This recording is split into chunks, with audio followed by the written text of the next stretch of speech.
aos séculos, de estarmos de costas viradas. Já era hora de nos falarmos e de nos ouvirmos. Aqui começa o Galiportos, Galiza e Portugal, voz a voz.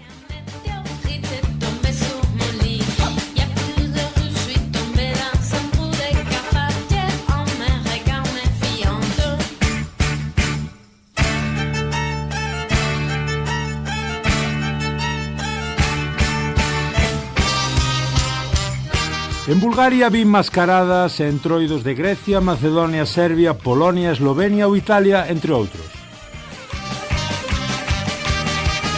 Vin as mesmas formas estéticas, personaxes, máscaras, ritos que temos no noso entroido.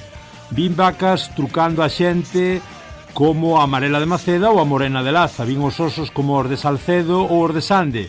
Vin mulas como as de Viana do Bolo. Vin parodias de sacerdotes ortodoxos, xente travestida, vellos e vellas, máscaras farrapeiras, pelicas, chocas, tanxer de bombos, danzas, traxes de bonitos, de feos, madamas galáns, máscaras punitivas, vin farrapadas, fariñadas, emborrallar a xente pola rúa.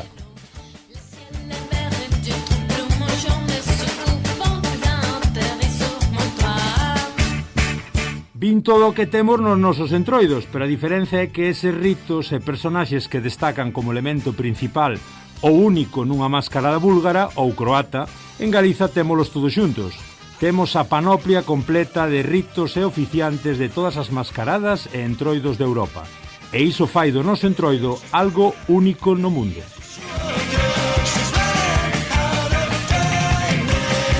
Esta grave ausencia de apoio e promoción ás veces faime pensar se realmente hai alguén na xestión pública da nosa cultura que saiba o valor do que ten entre mans. Cando penso da magnitude da nosa cultura, na fundura do noso patrimonio inmaterial, no legado, no tesouro, en todo o que temos, nesa lotería que non queremos cobrar o boleto. Ese descoñecemento que xera inacción faime lembrar o que me comentou o taxista madrileño que me levou a Barajas. Cando lle dixen que ia a Bulgaria para documentar unha mascarada, el respondeume, así, como en Venecia. O que eu lle dixen, bueno, hai algo máis tradicional, más rural e arcaico. Tras un silencio reflexivo, espetoume, como en Mad Max. Pois iso, como en Mad Max, ese debe ser o nivel de coñecemento do noso entroido que se manexa nas esferas ou en certas esferas do poder público, e así nos vai.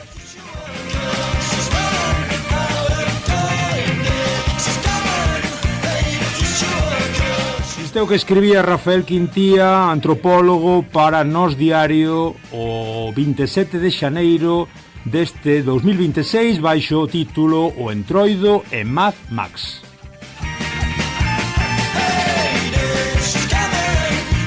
Ola, ola, como estades? Eu son Germán Estevez, xa sabedes, o xermano a portuguesa, e aquí andades nun novo encontro galaico-portugués neste voso programa de Radio Ariz 107.2 da radio da FM, tamén nas plataformas cando nos queirades oír, como sempre recibindo calurosos este aire fresco dun e do outro lado do Miño.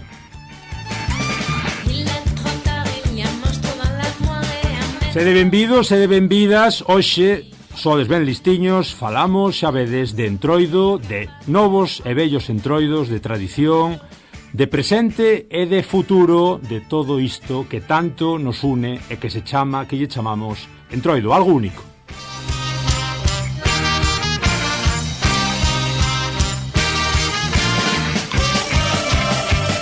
E temos xa nos nosos estudios, porque isto sin convidados perde toda a esencia, temos a dúas persoas moi queridas e que participan activamente de dous entroidos que son tamén entroidos moi significativos. A miña esquerda, Antonio Sousa, membro da Asociación Cultural das Bonitas de Sande. Benvido á túa casa, Antonio. Boa tarde, ben.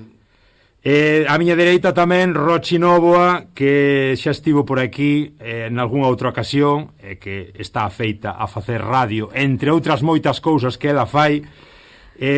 Profesora, poetisa e impulsora da recuperación dos farrumecos de Sobradelo de Xunqueira da Envía.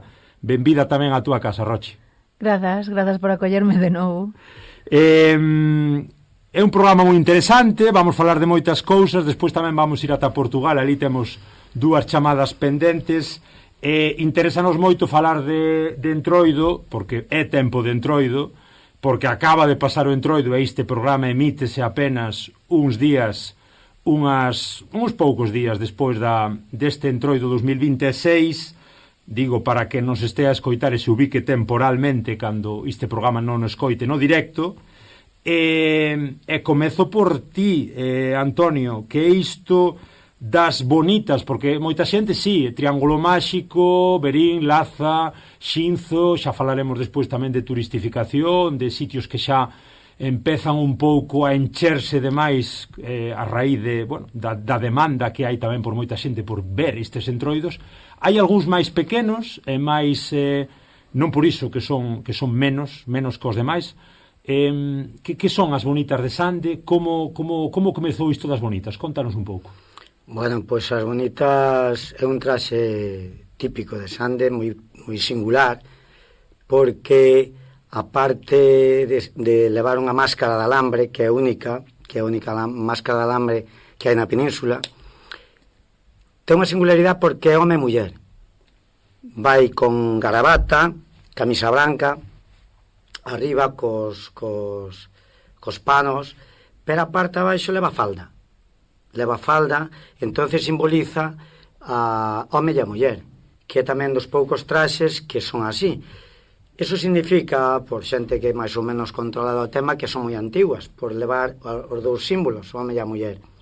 Vale, desapareceu o traxe sobre os anos 50, máis ou menos, e volvemos a recuperar. E de todos os xeitos, como os mantós eran de Manila, dicen que provén de Filipinas, na finales de 1800 aproximadamente. A singularidade tamén que ten elas é que son as guiantes e as gobernantes do Entroido. O que fan é, durante o martes de Entroido, dirixir, a ordenar a xente para cando se fan a tarde os números na Praza do Pobo, que os números son escenificacións de cousas que pasaron no pobo, que pasaron no concello, que pasan na política e que pasa máis ben cos veciños propios dele. E é o máis importante da bonita. Logo xa me contas máis do que é o Entroido de Sande en sí, e comezando por estas pequenas pinceladas, Rochi, contanos que isto tamén, para aí a modo ubicarnos un pouco neste comezo de programa, que son os farrumecos, que representan. Bueno, pois os farrumecos é unha figura que sempre digo que é común a 3 concellos, que son os de Baños de Molgas, Vilar de Barrio, neste caso Xunqueira de Ambía, pola nosa aproximación hacia eles. Os farrumecos eran simplemente persoas vestidas con calquera cousa que tuvera pola casa, dai ven a palabra de farrumeco, non? Con calquera, moi chafalleiros, moi antagónicos na maneira de vestir, con eses coloridos, podían levar desde vestidos, saias, mandiles, e o que facían era, sobre todo, saían os homes, e o que lle collían era a roupa ás mulleres ou ás nais, e botaban toquillas por riba ou que fora, non? Estes personaxes, a diferencia de outros entroidos, a peculiaridade que teñen é o seu silencio. Así como casi todos levan campas e van facendo ruído e demais, os farrumecos non falan, caracterízanse por o silencio absoluto e adoitaban, sobre todo, a sair de noite. Chegaban incluso a acompañar os felos. Por que de noite? Porque o seu papel principal é facer trasnadas e facer o mal. Non? Na súa maioría eran sempre homes que non facían, pois a día de hoxe evidentemente homes, mulleres, non hai diferencia ninguna. Entón, cando se fixo esta recuperación, o único que intentamos, que está así como din por aí fora de libro, foi unificalos un pouco, non? Para que se puderan recoñecer como farrumecos, non? E de aí esa unificación, o que trouxo foi unha máscara en engrudo, levamos unha máscara en engrudo tremendamente artesanal, non sae unha máscara igual por máis que me empeño en querer facelo, e hai 2 moldes de rapaces e moldes de maiores, e logo cada farrumeco é único, non? Porque cada un leva a roupa por dentro que lle pete, entón é moi fácil de ser farrumeco, é moi divertido porque te podes cambiar as veces todas que precises, non? E este ano, así como o nivel de puntada, o que fixemos foi recuperar unha figura prácticamente única en Europa, hai solo 2 máis por a zona, o sea, por Europa, e é unha iegua, un cabalo, non? A rinchona. A rinchona foi moi espectacular, levou tempo tamén para poder quitala e ver a luz, e este ano foi un entroido moi mítico, con moita neve, e a rinchona viu a luz de unha maneira espectacular. Logo me falas de máis elementos do entroido deste ano e a recuperación que comentas. Xustamente nesta liña, Sousa, que vos encontrades cando chegades a asociación, non sei de que ano é? Entendo que estamos a falar hoxe de recuperación de entroidos, de entroidos que xa os había no seu día, que se perderon. Que vos encontrades vos cando chegades na asociación a tratar de impulsar as bonitas? E como é ese proceso? Contanos un pouco como é ese proceso tamén de recuperar as bonitas, todo o que se ten feito. Vale, a recuperación foi desde a asociación de veciños, non foi desde a asociación as bonitas. A asociación as bonitas foi creada despois. Isto foi desde a asociación de veciños. E era un intento xa no ano 83, xa eu e un outro mozo do pobo, que tiñamos solamente 16 anos, xa nos fixeron o traxe, sin a máscara, simplemente co gorro e o resto do traxe. Pero só puxéramos un ano. E no ano 98, a través do Colexio de Cartelle, intentaran facelo, que pase que non tiñan claro como era o gorro, como era a máscara, e fixeron unhas, pero bueno, era moi larga, era moi tal. E despois, no ano 2003, foi cando, a través da Asociación de Veciños, eu ainda conservaba un gorro dos que me fixeran os señores maiores do pueblo, e non conservaba, entón libeino. E a través dun artesano, fixemos o primeiro gorro. Fixemos os primeiros gorros, fixemos os primeiros 15 gorros. E a través do que os señores maiores me dicían como era a máscara, fomos pintando máscaras. Unhos dicían, non, así non eran, así tal. A poder de entre unhos señores e os outros dicinos como era, demos coa máscara que me dicían, así, era así pintada en alambre, tal, con moldeada, tal. E así empezamos a facelo.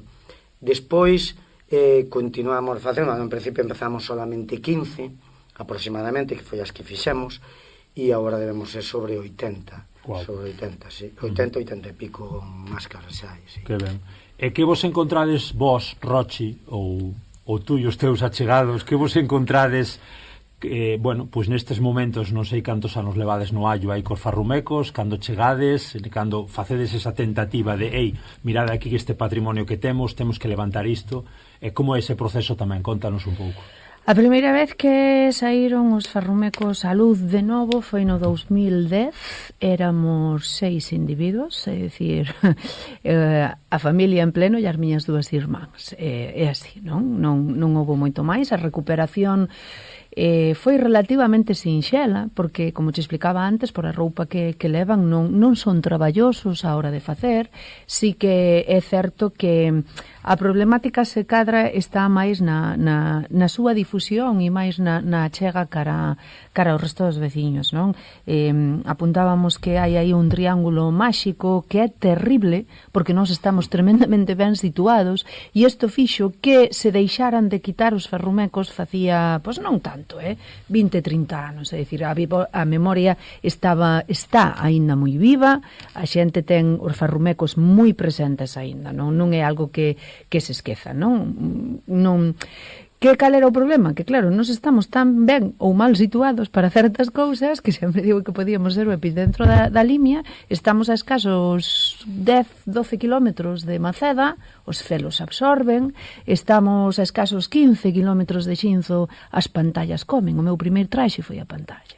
Teño que dicir, e máis, eu non sabía nin que os farrumecos existían. Escoitaba as palabras, escoitaba a miña avó decir, a miña nai, pero non sabía realmente hasta que descoitalo varias veces, pero vamos a ver, entón o noso entroido como era, non? E ves que é común a moitos entroidos, ademais, non? Que nós tiñamos oficios, el antes chamoulle de outra maneira, había unha especie de gitanada na que se iba a outras as aldeas do lado e que tiñan que facer unha especie de coplas e rejeifas para poder entrar. Evidentemente acababan entrando sempre, porque o que lle interesaban era ter festa, pero que iban esa comitiva, que les chaman comitiva, iban basicamente a aldea inteira, os maiores adiante de todo e os nenos por o medio, non? E as mozas solteiras e os solteiros pois pechando o desfile, non? E E xa perdín o fío do que che estaba contando. Son tantas cousas. Son tantas cousas que sí. Agora retomas que tes unha cabeza privilexiada. Vou para Antonio outra vez, para Antonio Sousa. Comentas moi acertadamente, Rochi, a cuestión da ubicación. Os farrumecos están nunha encrucilla de camiños. Non acontece iso coas bonitas. Digamos que están nunha zona como é Sande e Cartelle, onde sabemos que hai entroidos por todos os lados, mas non é unha zona propiamente de entroido, digamos, de punto neurálxico. Isto favorece, non favorece, Antonio? A ver, tanto como favorecer, eu creo que ao noso entroido só ven xente que lle gusta o entroido. Non que lle gusta a festa botellón, a festa... O carnaval. O carnaval, efectivamente. A nos, sobre todo o sábado, é un día moi cogoso, é un día moi... de bastante xente, pero vouche contar unha anécdota o tipo de xente que ven onda nós, que o sábado hai moita xente, unha carballeira, unhas adegas, ti ben conoces o sitio, e cando vamos o domingo a recoller non hai un papel nin un vaso no suelo.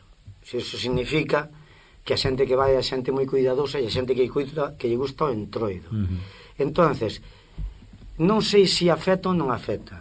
Nós temos outro entroido veciño moi bo, que é o Meco das Teixugueiras, que tamén ten moito, bueno, ancestral tamén, e tamén vai a súa xente que incluso vai a nós un ano, van outro ano deles, pero eu creo que a xente que lle gusta o entroido móvese.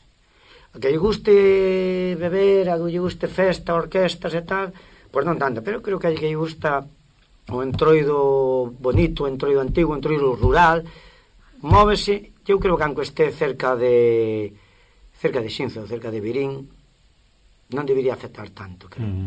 Para xente que lle gusta o entroido, Non só falamos nós destas historias, escoitamos un pequeno corte e agora comentamos. Máis xente, máis medios, máis persoas que falan destes entroidos tan senlleiros.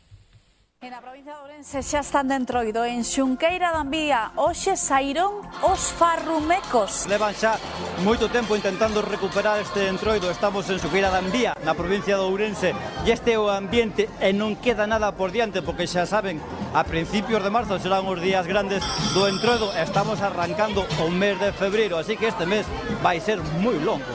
Polos povos, subímonos en balcós, cambiamos de sitio a roupa tendida, mollamos a xente, metémonos coela, roubamos e todo o que podamos fer. Moita alegría, ledicia e pasalo genial. En a provincia de Ourense Rochi, por alusións, hai tanta festa, hai tanto ambiente. Como foron estes farrumecos do 2026? Como foron os últimos? Bueno, se temos que comparar este 2026 co 2025 houbo...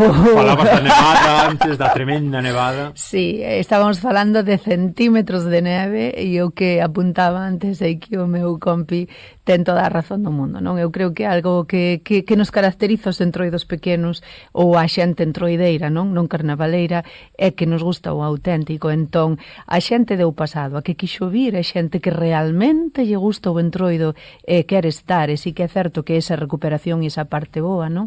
Por eso se cadra é xa como un movimento, non? A xente que vamos aos entroidos máis pequenos visitándoos porque o que queremos é xogar, enredar, entrar nesa parte dos roles que é o importante. Entón, claro, canta xente había? Pois non sei, a vería ti estabas ali, unhas 100 persoas, 100 e pico, algo máis que para xuntalas á tarde coa nevada que había, carreteras cortadas e demais, foi auténtico e apoteósico, non? Claro, nós estamos dicindo que xogamos nunha liga moi diferente porque é unha única aldea, na aldea casi vivimos escasas 20 e pouco persoas, é unha persoa máis nova, todos rondan teñen a idade media está nos 80, non? Isto é unha realidade, entón hai que facer moito traballo de fondo, hai pouca man que axude, e que se abran 3 casas pois é todo un éxito, non? E este ano hai que decir que non foron 3 casas, que foron 5, que cada vez máis xente nos pide que vayamos ás súas aldeas e que vayamos a visitalos e que nos abren as casas, pois eso é tremendamente precioso, non? Este ano contábamos con que con uns 35 farrumecos, esos 35 farrumecos de maior resistencia, e ao mellor pois nos faltaron hasta os 86 que somos, esa diferencia toda grande.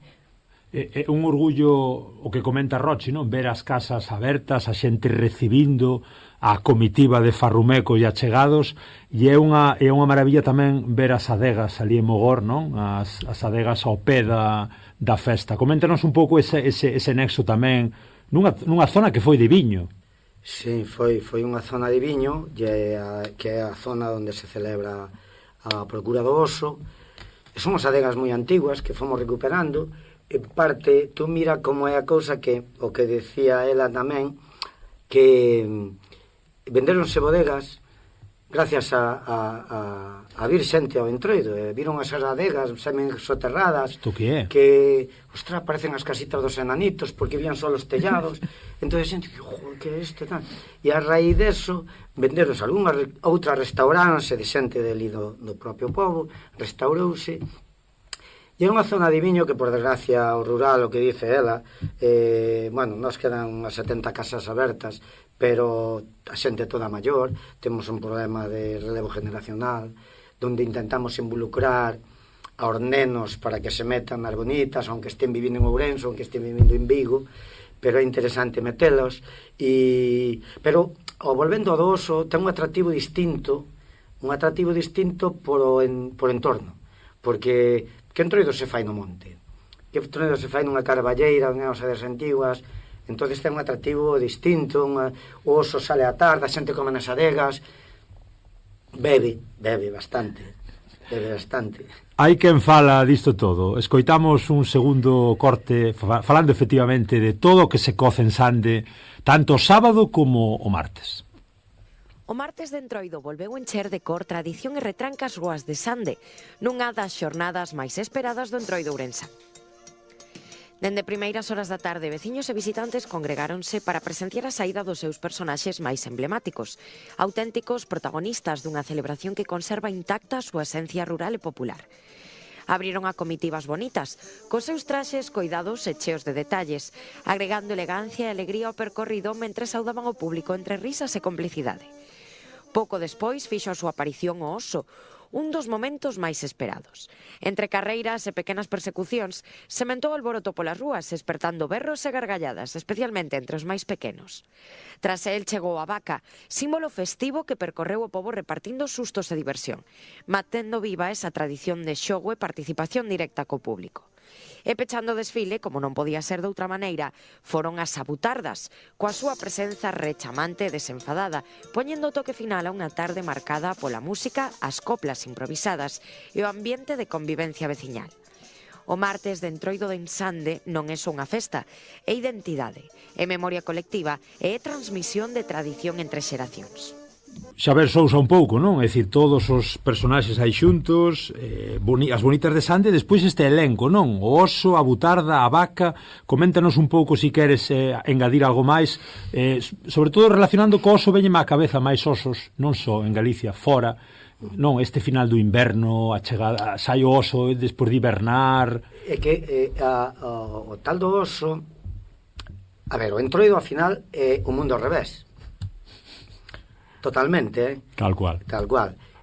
O oso é salvaxe, é temible, é un dos animales que había nas montañas españolas, aquí en Galicia tamén non había. De feito, en Sanda hai a Casa da Osa, sempre chamamos os nosos avós e bisavós a Casa da Osa. Posiblemente houbera, sí, porque ten é unha cova moi profunda, entón seguramente invernaría ali, bueno. Pero o oso, da primavera sale a comer, sale a tal, e caza, e o home o que fai é dominalo. A poder de que é o que se representa o sábado nas adegas de Mogos, que el sale salvaxe, sale a pelear, a guerrear, a cazar, e chegan a cazalo e a dominalo, atan o home ato con cadeas, e levo atado con cadeas e cardo para que o martes xa salga atado e salga dominado. A vaca é ao revés. É o que che dá leite, o que che dá de comer, o que che dá traballache. E ese día volvese tola, que che dicía o Entroido ao revés. Ese día volvese tola, escorna todo o dión, pega a todos, non dalle igual, vellos novos que tal, escorna a todos, pelexa con todos, e marcha correndo e nadie acolle. E as abutardas? As abutardas eu, que dicía Roche, cando estaba falando dos farrumecos, os farrumecos son as abutardas de Sande. Cada un vístese como quere. As abutardas de Sande salían a partir do 17 de xaneiro. A partir do 17 de xaneiro salían todas as noites. E eran trastes, moi trastes, metíasen coa xente, entraban ás casas, comían a comida, baixaban as chourizas dos fumeiros, e comían as chourizas pero sin descubrirse. Eles transformaban o corpo, transformábamos, eu salí moitísimo, porque era máis divertido que o entroido. E transformábamos o corpo porque non nos conoceran, non nos podían conocer, íbamos en silencio, para que non nos conozcan, nadie sepa quen é. E despois se collían a alguén por a rúa, daban o mazacú. Os homes, se collían os homes, e eran mulleres as que iban vestidas de butardas, daban o mazacú, que era coller o home, tiralo ao suelo, e collelo por as pernas e por a cabeza, e darlle cucú no chan. E eso chamaban o mazacú, e era unha deshonra. Entonces, se o vían, o home marchábase correndo, pero se o vían, despois dicían, no, mira, daño o mazacú a Pepe, daño o mazacú e tal. E eso era unha deshonra. E era, bueno, moi bonita. Salía desde o 17 de xaneiro todas as noites. Que boa, que boa. Historietas varias, Rochi. Antes deixeite si un pouco no aire coa tema das rinchonas. Falamos de todos os personaxes de Sande, falamos evidentemente tamén aí de Sobradelo, Concello de Xunqueira, destes farrumecos, e desta figura que hai que resaltar outra vez máis, como é a rinchona. Que é a rinchona? Que significa? Que busca? Cando sai? Que fai? Pois a rinchona é eso, basicamente é un cabalo, pero que ten nome, bueno, unha egua, porque se é rinchona, terá que ser aparte de rincharse, terá que ser unha egua, non? E será a cabeza dun cabalo que se atopou aí na Serra de San Mamede, lindo, onde houbera, e o que fai é rinchar, a rinchona, de aí ven o seu nome, o que fai é meterse cas rapazas novas, sobre todo en idade casadeiras, daquela, levantaba saias, bailaba con elas, metíase ca xente, é un personaxe moi bulideiro, só que este fai ruido, porque o cráneo é un cráneo real, polo tanto abre e pecha a súa boca, rincha, e sí que se fai notar, non? Entón, para os farrumecos era como unha parte importante de recuperación, de que pudera salir unha vez con nós para que vira oito. Temos ainda outro personaxe máis que non vamos a descubrir, que levamos tamén tempo intentando recuperalo. Que acontece? Unha que para manter a xenialidade de cada personaxe é un pouco que contaba el, non? Nos cando empezamos ca rinchona, cando por fin tovemos o cráneo, cando por fin entendemos como abría e pechaba a boca, que nos levou moito tempo pensar e discurrir como isto acontecía, e sobre todo, bueno, isto hai que lle dar o mérito a Xosé Manuel Seixas, que foi el que anduvo co cráneo pa diante e pa atrás, e quen foi capaz de que a rinchona rinchase, non? Cando tiñamos casi todo elaborado, rematado, por fin a manta, que neste caso pues, é todo moi emotivo, porque a manta, a colcha que leva, foi un regalo de bodas para os meus pais, non? E vai na rinchona, polo tanto non deixa de ser emotivo e bonito na parte de recuperación. Nos tiñamola posto en maneira vertical, como a de Gales, así moi bonita, víase super esbelta, preciosísima, que hai unha en Portugal, por certo. Creo recordar que era en Coimbra, non teño que tería que facer memoria, pero hai outra en Portugal que eu non sabía que se. Que había unha dúas máis, non? Sí, e esta é en vertical, como é tamén a de Gales, a Leiri. Sin embargo, cando teñamos todo montado super precioso, veo a xente e dice, non era así, Roche. Hai que desfacer e montar. A rinchona vai en horizontal. E eu dixo, non vai en horizontal. Houbo que desquitar o mecanismo todo. De feito, viñera a prensa para vela e darlle a estrea. Non pode ser posible. Digo, non podemos montar. O sea, non se dá montado así nunha hora nin en dúas. Entón, claro, é unha bestialidade de bicho, porque a rinchona, a verdade é que gana moitísimo en horizontal, porque se ve como un animal enorme, longo, como se fora unha vaca, porque vai así desa mesma maneira, pero claro, quen porta a rinchona agora sufre moito porque tes que estar Tes que estar forte, tes que estar aguantando os golpes que a rinchona che dá o propio cráneo na túa cabeza, e para a mobilidade da boca, pois fíxosenos un pouco máis complicadillo. E cal é a relación, Rochi, entre os farrumecos e a rinchona? Si é que hai algún tipo de relación? Non hai relación. É máis, a rinchona non acompañou nunca os farrumecos, pero a rinchona é de Xunqueira Ambía do Concello, non? E de alguna maneira, cando recuperamos o entroido, o que queres é que o entroido seja un pouco representativo para todas as persoas do Concello. Sí? Entón a rinchona sería a parte do río para baixo, como decimos os que nos chaman a nosos limiaos, eran eles que nos quitaban, era unha familia inteira que quitaba a rinchona, e ese día subía que a rinchona á vila a meterse con todas as rapazas novas e con los señoritos e con, bueno, era a maneira de decir que o rural se empoderaba un pouco, non? Da xente da vila, e se iba metendo, pois eso, sobre todo con eles, que rapazas novas con un propósito e co resto dos señoritos pois con outro, non? Que era rinchalos e facerlle un pouco o mal e chinchalos. O mal. Estou moi feliz con Bosco, sabedes? E máis feliz vou estar aínda cando atravesemos a raia, como nos gusta tanto facer. Vamos xa chamar a Portugal, que nos está esperando ali, Margarida Paiva, desde o noso cantiño preferido aí de Pitóns. Vamos alá. Moi ben, estamos aquí neste especial do Galiportus falando xa sobre entroidos con Margarida Paiva. Margarida é profesora e ex-membro da dirección pela Asociación e Desenvolvimento de Pitóns. Traballou aí duramente 5 anos nos labores un pouco de desenvolvimento desta aldea tan pintoresca do parque, enclavada aí no parque de Peneda Xerés. E xa nos ouve, xa nos escoita. Margarida, moi boas. Boa tarde a todos e a todas. Pois eu quero agradecer o convite e bom, non sei se me queres fazer alguma pergunta. Claro. Posso falar? Sim. A miña pregunta un pouco é: contanos desde a túa experiencia como foi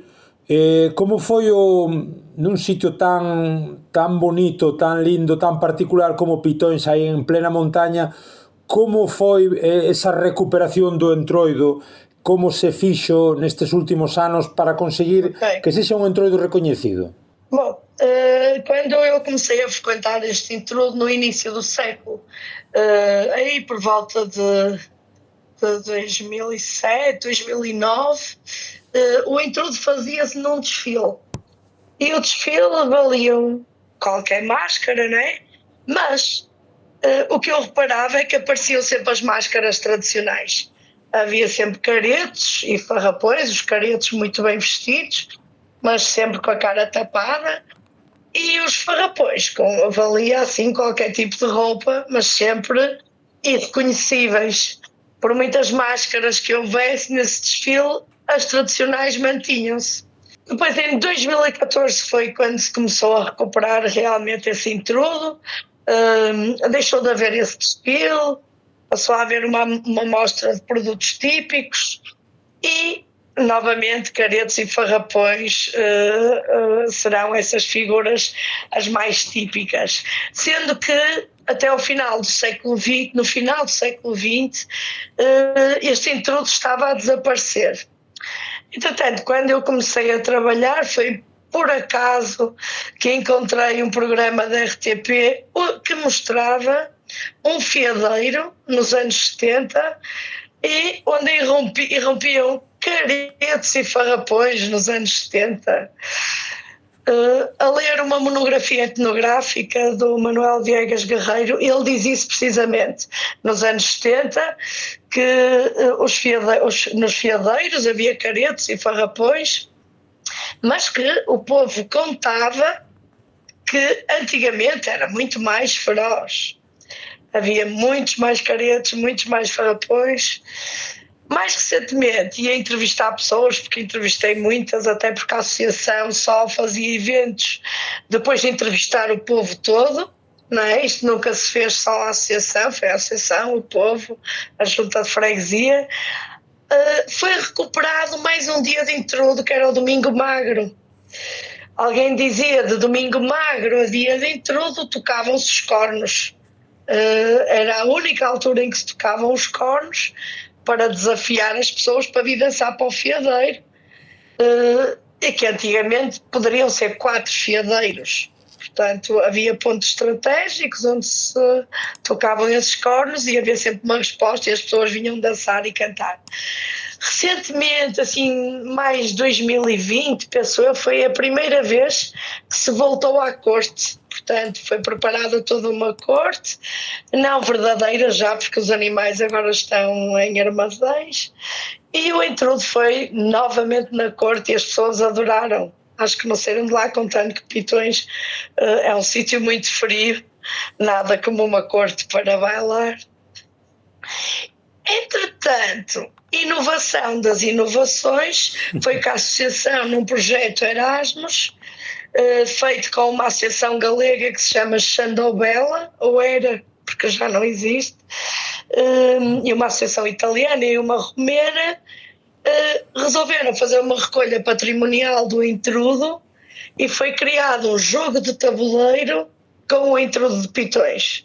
Portanto, é um jogo que está traduzido em 6 línguas, o galego, o castelhano, o inglês e tal. E as pessoas podem descarregá-lo em qualquer sítio do mundo. Portanto, o intrudo de Pitões joga-se num tabuleiro.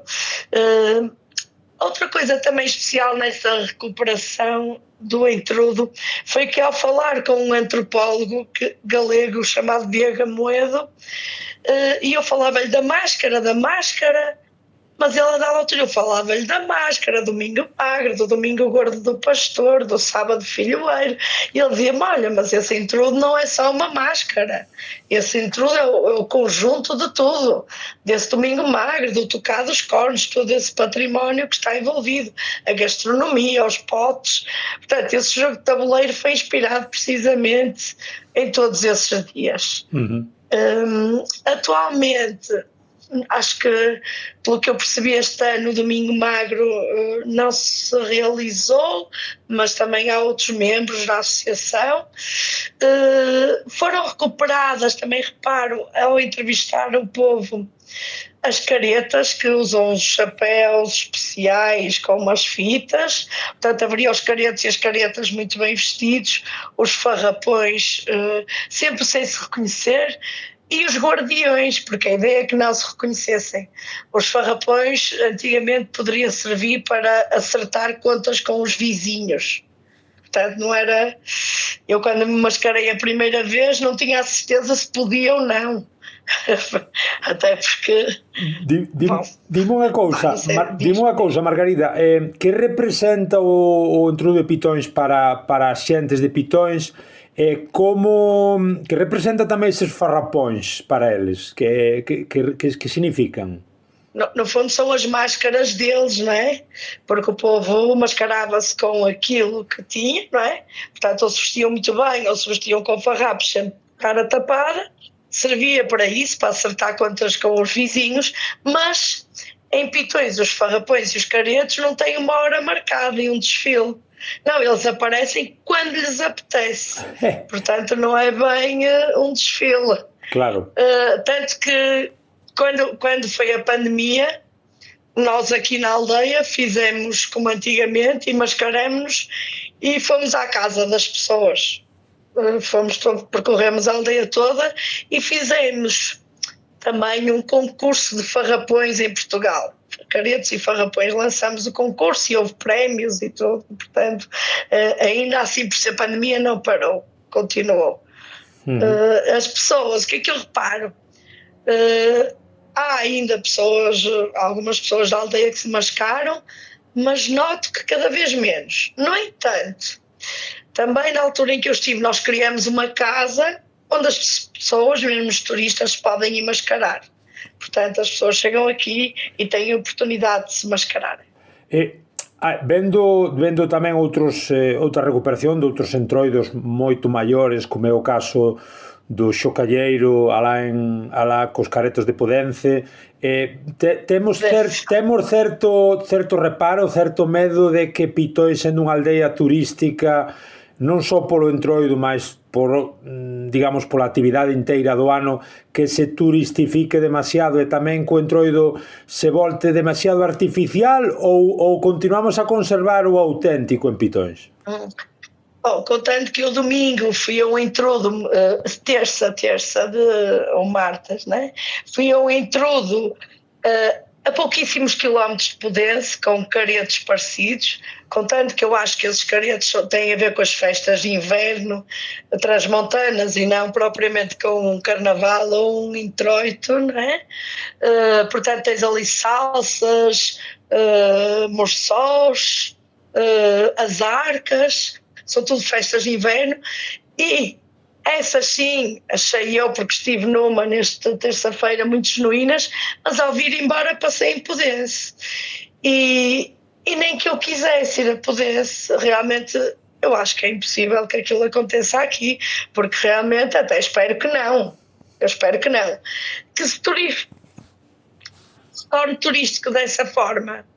Penso que tem que se reinventar agora com o que há, com o que já cá está, mas se calhar com a intenção de nunca ser como em Podense. Realmente acaba pelo tudo ser nada, se bem me entendes, porque deixa de haver realmente aquela parte que o povo reconhece sendo deles, não é? Os caretos já têm que ser uma fachada e têm que ser daquela maneira, já não há propriamente...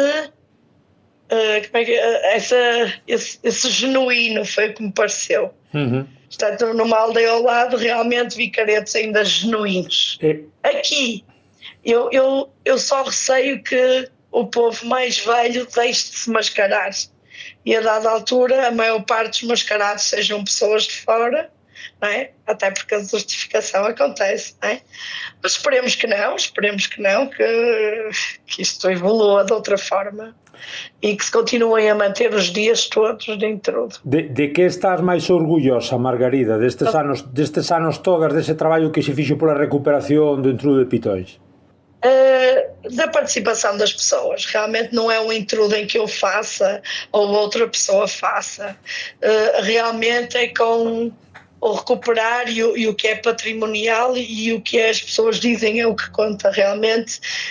As pessoas de cá é que sabem como é que acontecia, entrevistas de pessoas com 80, com 50, com 40 e com 20, e todos eles há pontos que são de encontro por muitas diferenças de geração. Portanto, eu acho que essa é a parte que mais importante, é que continua a ser alguma coisa que é daqui do povo e não algo importado de fora.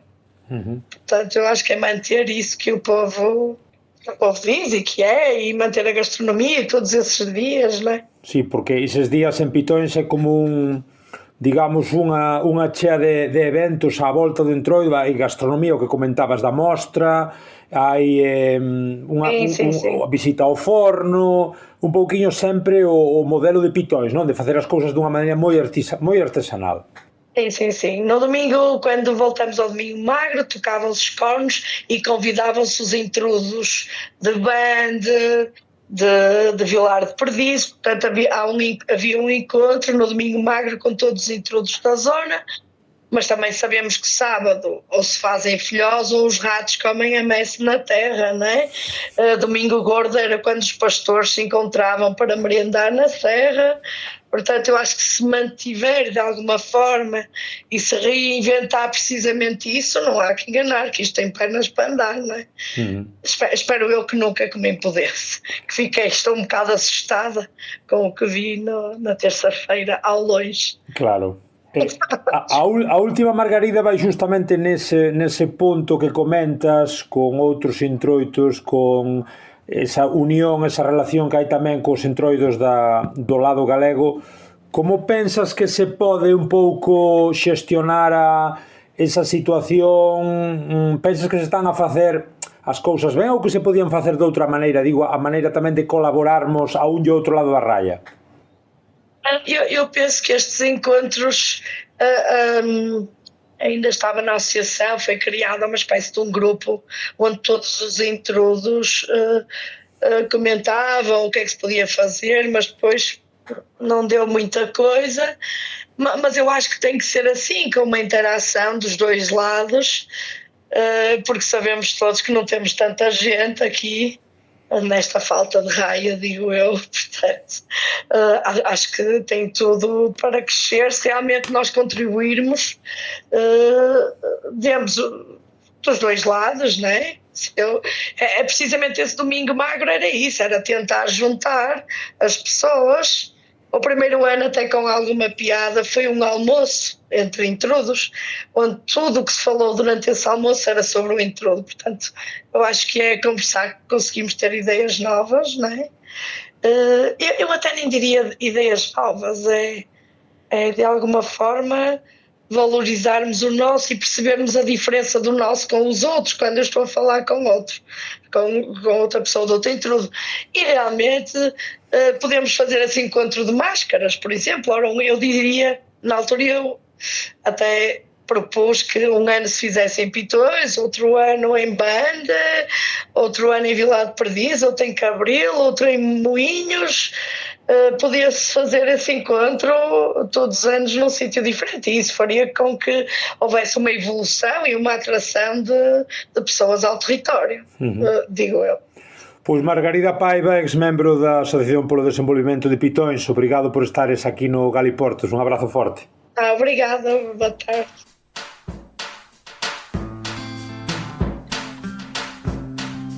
E xa estamos aquí outra vez no estudio, despois de escoitarmos aí as reflexións de Margarida Paiva desde Pitões. Estamos xa outra vez con Antonio Sousa, membro da Asociación Cultural das Bonitas de Sande, con Rochi Nóvoa, impulsora nesta recuperación dos fantásticos farrumecos de Sobradelo, de Xunqueira, de Ambía.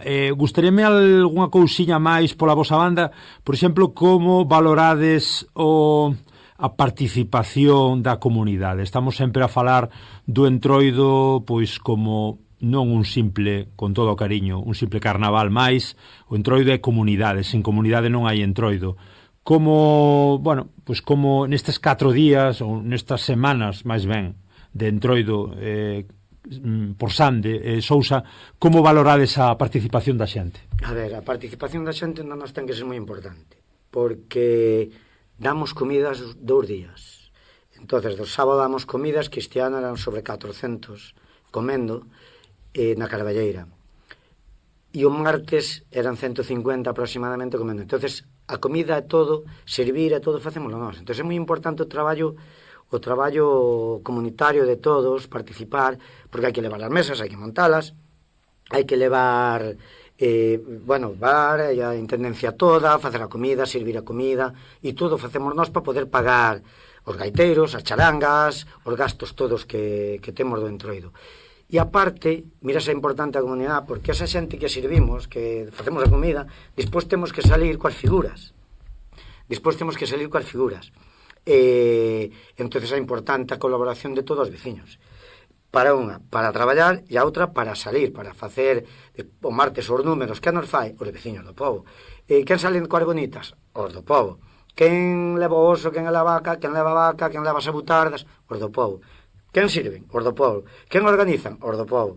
Quen, porque ao final axuda, nós non temos personal, como pode ter un concello ou tal, nós somos un pobo pequeno, e imagino como eles, tamén un pobo pequeno que teñen que facer todo. Entonces é moi importante o traballo da comunidade, é importante que o pueblo este unido para que poida facer todo eso. Como ves, tú aí levantando un pouco a cexa con escepticismo, calculo, Rochi, como ves esta cuestión toda, a participación da xente polo que veu e polo que pode vir tamén, é dicir, como debe ser a implicación para que un Entroido así, está moi ben o labor de recuperar, mas que se manteña tamén. Sí, bueno, eu creo que non o podería describir mellor que o que acaba de decir el. É unha realidade. Lamentablemente, levas o traballo e logo tes que te vestir. Entón, para poder facer todo isto só hai 2 funcións. Unha ten que che flipar moitísimo o Entroido e logo hai que ser moi solidarios, non hai outra opción, porque evidentemente ninguén leva un traballo bárbaro, non deixa de ser moi esclavo os días que faz Entroido, porque hai que facer moita cousa, lo dixo, hai que preparar a comida, hai que servir a xente, hai que vestirse, hai que estar dicindo por onde pasar, tens que facer ti todo. Polo tanto, si non hai quen bote unha man e quen colabore, é agotador e non ten sentido. Que continúe, pois home, eu teño toda a esperanza de que si sexa o noso ferrumequiño máis pequeno, ten este ano 4 anos, non perde un Entroido e non perde unha saída cando nos convidan, é dicir, poderán faltar outros, pero os ferrumecos pequenos non faltan, non? Entón é moi bonito que, inda que a xente que se viste de ferrumeca, pois moita de Sobradelo, de Busteliño, cada vez somos máis xente do concello, que non necesariamente viven ali, porque non viven ali, outros sí, viven en Bustelo, en Casasoá, en Bobadela, pero a gran maioría non viven en Sobradelo, non teñen problema por sair en Sobradelo, por ir a Xunqueira, por ir ás casas. Entón, bueno, dixen antes, somos 86 ferrumecos e o futuro está nos pequechos. Este ano, que foi así de alguna maneira con menos afluencia, con esas máis menos calculamos nós 100 e pico persoas, fíxate que, claro, que para nós, pois, ao mellor foi decir, ai, mi madriña, un fracaso, non? Con todo o cocido que quedou e esas cousas todas. Cando falas cos ferrumecos pequenos, con todos os baraceiros e con todo, din, con diferencia, o mellor Entroido da miña vida. Porque, claro, estas criaturas gozaron tantísimo na neve, esborrallaronse tanto, fixeron máis trasnadas das habituais e ainda por riba tiñan o agasallo da neve de poder mollarse. Bueno, viches, non? Aquí o local era un seca e pon de roupa e veña a quitarse de secadores para secar os rapaces e volvelos por. Que problema houve? Que moitas máscaras botáronse a perder porque o engrudo e a neve e a auga non se levan ben, pero bueno, será cuestión de volver reparalas e fazer máis para o ano que ven. Moi ben. Gustaríame preguntarvos tamén pola difusión e pola repercusión fora das vosas fronteiras locais dos vosos Entroidos. Sousa, teño entendido que recentemente viaxastes nada máis e nada menos que a Bulgaria, a ver se o digo ben, a Pernik, pode ser? Aí digamos, a unha das maiores mascaradas ou unha das maiores encontros de toda Europa, non, de Entroidos. Como foi a experiencia? Bueno, de feito é a maior de Europa, porque é patrimonio da humanidade. E é un espectáculo, porque éramos 13.000 personaxes, non personaxes distintos, senón en total, desfilando, participando. Empezou sobre as 9 da mañán e acabou ás 7 da tarde. Wow. E o desfile era moi cortiño. No, pero nós solo botamos moi pouquinho tempo no desfile. O desfile era moi corto, pero tiñano moi ben organizado. Pero mira se é un espectáculo. O día anterior, que foi o día da inauguración do evento, bueno, estaban as televisións todas de Grecia, Eli televisaban en directo, de Bulgaria? En Bulgaria televisaban en directo, pero había moitas televisións dos países todos alrededor, Lituania, tal, televisando. É un espectáculo impresionante, de moito lume, fixeron de noite, con moito lume, moito tal. Ali, o que dicías, que liches antes que puxo Rafa, non hai moita diferencia entre os traxes. Van con pieles, moita piel, moito cencerro, moitas campanas, uns levan campanas, outros levan cencerro, gorros moi similares aos nosos, moita pluma, utilizaban moita pluma como nós, que os nosos son de pluma. Eles utilizaban tamén moitísima pluma. A experiencia foi espectacular, nós íbamos con moitos nervios, nós invitáronnos desde Lisboa, el desde Lisboa foi o que nos invitou, e nos dixo, disfrutaino, porque íbamos con os nervios, era a primeira vez que salíamos a un evento dese estilo, porque nós estamos metidos nas mascaradas, vamos a Lisboa, agora vamos a Oviedo, tal, estamos metidos no tema das mascaradas, pero como esa ninguna, porque a nivel internacional é o máximo que hai. Entón íbamos con moitísimos nervios. Fomos 17 persoas, coa vaca, o oso, as abutardas, as bonitas, levamos todos os personaxes, pero íbamos tan nerviosos que dicíamos, bueno, que vamos facer? E xeran disfrutar. E disfrutaste. Disfrutámolo como nunca. Salimos a unha praza impresionante, con un montón de xente. Aquilo era non sei, miles e miles de personas mirando o evento este, e en vez de estar nervioso, todo o contrario, estábamos crecidos porque, bueno, é un evento moi grande e disfrutámoslo moito, pasámoslo ben, tratáronos moi ben, teñen unha organización impresionante, bueno, tanta xente normal, pero a organización bien impresionante, moi puntuales en todo, dixeron ás 11 arrancades, como salider vos, ás 11 en punto salimos. Que impresionante. Rochi, a ti temoste visto, pois levas no Entroido toda a vida, temoste visto na difusión, en charlas, en conferencias, evidentemente na recuperación da máscara, dos traxes. Bueno, digamos que eres unha persoa polifacética que lle pegas a todas as artes e as crafts, como digo os outros, non? A donde poden ou a donde deben chegar os farrumecos? É dicir, estamos vendo, non, que unha exhibición así a modo europeo que chegue un Entroido minoritario como as bonitas é un escaparate único. Os farrumecos deben estar tamén aí na pole position ou non fai falta? Poderían estar aí, sabes o que pasa? Que eu non teño máis horas do día nin da noite para saber como anotar tan unhas mascaradas. A mascarada máis grande que fomos foi a de Viana e nos chegou así o convite flipantemente. Que non é pouca cousa. Un ano, para nós foi moi emocionante. O ano seguinte volveronnos chamar, non houbo quórum con todos os farrumecos, e ir 4 ou 5 parecíanos moi pouquiña cousa, e non nos volveron chamar. Entonces non sei que máis. Hai, ás veces, supoño que me falta iso tempo, falar, contactos e demais. Tampouco nunca nos convidaron nin siquiera a Santiago. É unha cousa que queda aquí, lanzada, non sei, porque difusión sí que se lle ten feito, estamos nos museos, entón non acabo de entender porque un sí ou outros non son difícil de localizar, nin eu nin a páxina dos farrumecos nin nada, pero bueno, xa está, quero dicir, teñen que necesariamente ir a Bruselas, me volaría moito, ou teñen que ir a República Checa ou teñen que ir a Mascaradas, tampouco, o sea, sí sería moi bonito por ter anécdotas que contar. Pero é esa a función principal? Non, a función principal é o goce, o mantelo, o ter a cultura viva e activa neste noso rural que está morrendo, que cada vez hai menos xente, que cada vez hai menos medios, menos formas e menos ganas de querer estar, porque queda moi bonito decir vivir no rural, pero ao final non vive a xente no rural, a xente non ven.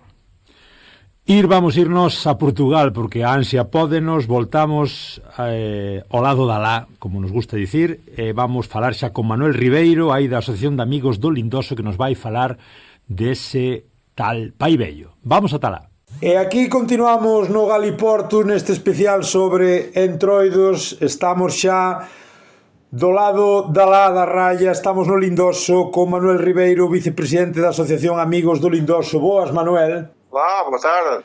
Prazer telo aquí no noso especial de hoxe do Galiportus.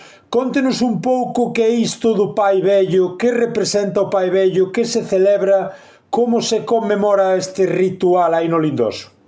E, portanto, isto é uma tradição muito antiga, muito antiga. É uma tradição pagã, não é? Portanto, que já vem do tempo dos celtas. E nós ainda conseguimos manter a tradição do intrudo, que é uma passagem do inverno para a primavera. Fazemos um cortejo, como nós aqui lhe chamamos, um cortejo com 2 carros de bois. Um é o do intrudo, que é um carro, portanto, que representa a pobreza, é pobre, é todo coberto em palha de centeio, e leva umas flores, uns verdes e papel, mas verdes poucos. É um carro pobre, portanto, representa o inverno. Depois já temos outro carro, que é o carro das ervas, que é feito com mimosas, com bucho, com cedros, levam umas japoneiras. Eu estou a dizer isto tudo, portanto, que são os nomes que nós aqui damos. Isso terá uma tradução, portanto, mas nós chamamos isso. Entendemos. Portanto, sim. As cangas são todas enfeitadas com papel, com ramos, são carros puxados por gado, por vacas, por bois. Ainda conseguimos manter a tradição, um bocado com custo, porque começam a faltar as coisas, mas vai-se fazendo tantas possibilidades. Un pouco como son as actividades destes días todos de Entroido que agora neste momento da grabación acabaron? Contenos un pouco do sábado a segunda, a terza, un pouco que é o que como se leva ese horario, esa planificación que se celebra, como se leva pois este Pai Vello neses días todos? O sábado é un día que é para preparar os carros, há que ir buscar essas flores todas, há que buscar esses ramos todos, cortar papel. As cangas são feitas durante a semana porque tem muito corte e tem muitas coisas para enfeitar. Chegamos, portanto, sábado é para preparar os carros, preparar tudo, brincadeiras que se vão fazer. É um dia é um passatempo bom para a mocidade, de meter esta gente nova nestas brincadeiras, a ver se não se consegue perder a tradição tão rápido.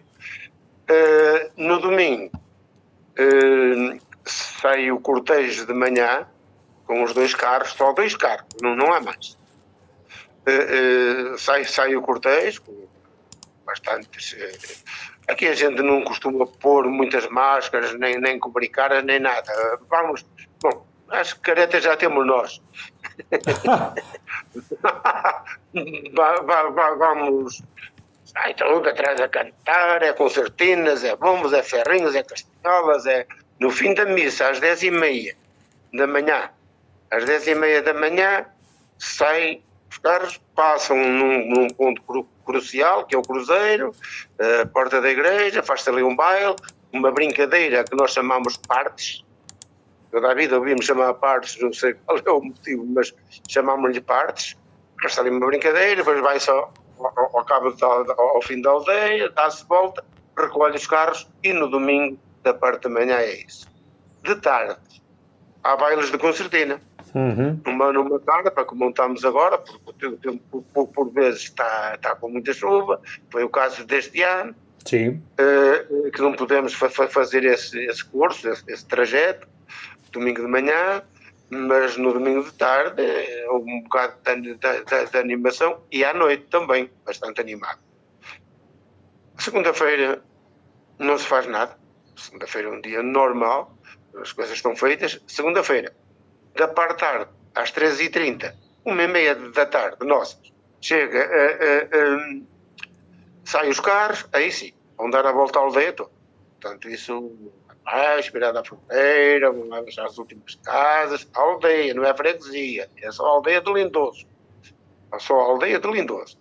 Vem pelo caminho de baixo, vai outra vez ao fim da aldeia, como foi no domingo, vem para trás, pelo mesmo caminho, já faz outro circuito de volta do castelo, mas com muita gente, muitas concertinas, 6, 7, 8 concertinas, bombos, ferrinhos, castanholas, cantoreio, é uma bola.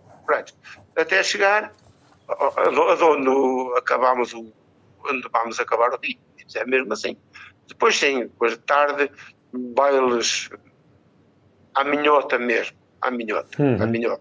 Fazemos ali, este ano estavam ali 20, 23, 25 concertinas, berrinhas cheias de gente, um barraco com 250 metros quadrados, como é de dizer, e aquilo estava a top. De tarde, janta-se, embora aquilo nunca fez, mas à noite continua ao mesmo ritmo, só músicas de concertina, não tem mais nada, não entra conjuntos, não entra nada, tudo que seja, tudo que não seja tradicional não entra.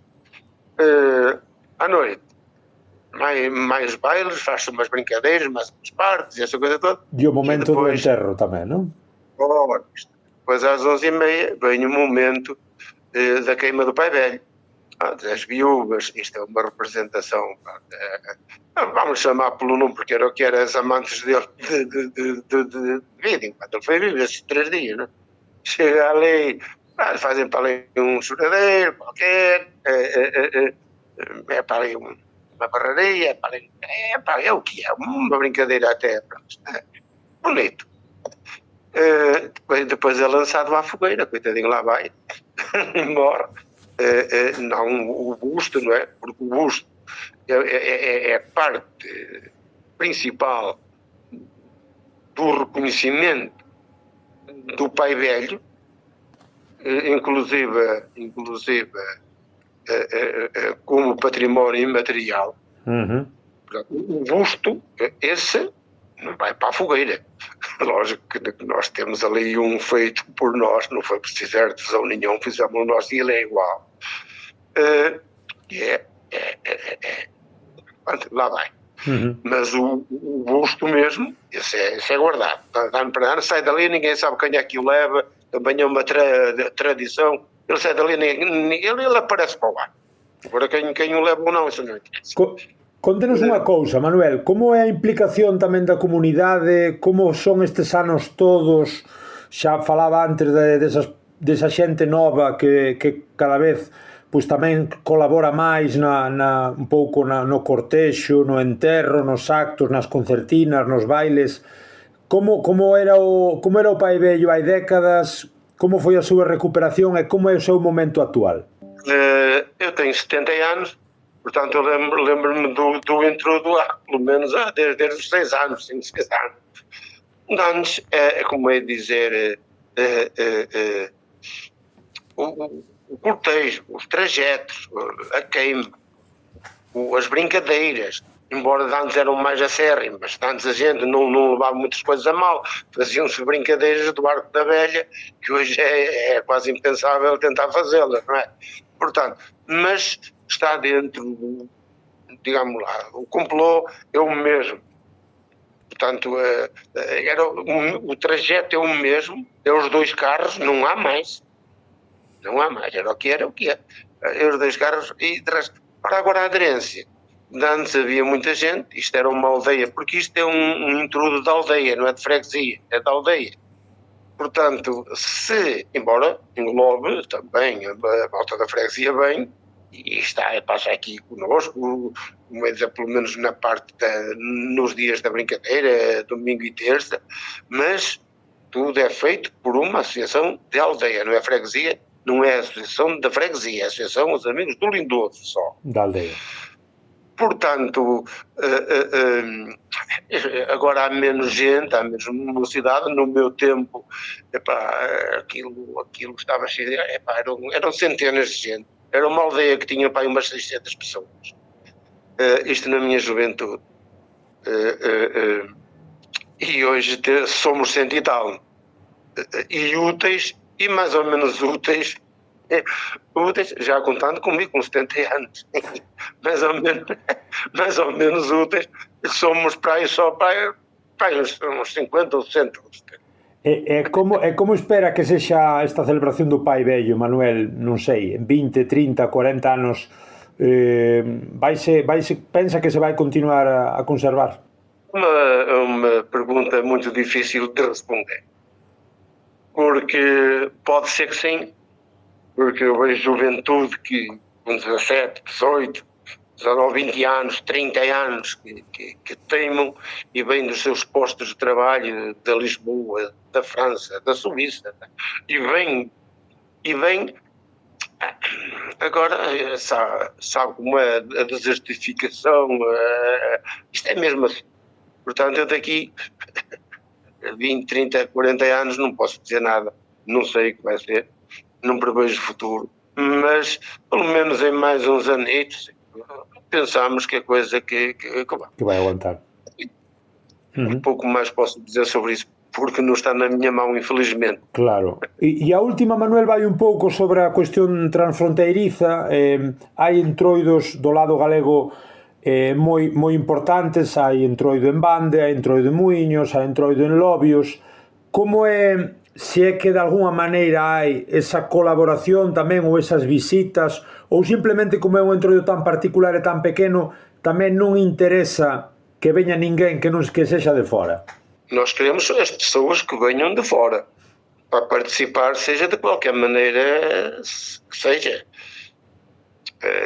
Isto está aberto, nós estamos numa terra fronteira, nós gostamos muito dos nossos galegos daquele lado, que nos gostam muito daqui, temos aqui muitos amigos, mas geralmente nesses dias cada um fica para as suas terras. Claro. Não há assim grandes ligações. É o que é, não temos grandes ligações, temos umas conversas de grupo com os fronteiros, temos, mas pouco passa daí. E do lado portugués podemos aspirar a que algún día o Pai Vello sexa neste recoñecemento de patrimonio inmaterial tamén pois chegue a ser unha parte importante do patrimonio nacional dos entroidos, dos entrudos portugueses, ou é mellor conservar a súa identidade local e non tiralo por aí fora e deixalo como algo máis propio, máis auténtico? É mesmo isso. Nós queremos o intrudo é daqui. Isso é um ponto bem assente da associação já há muitos anos, e sem ser da associação, porque foi feito sempre por nós, não havia associações nenhumas. Portanto, o intrudo é daqui. É uma das grandes questões que nós temos, inclusive, com a Câmara Municipal, que era muito bonito, mas era o intrudo centralizar tudo. Não, que é nossa.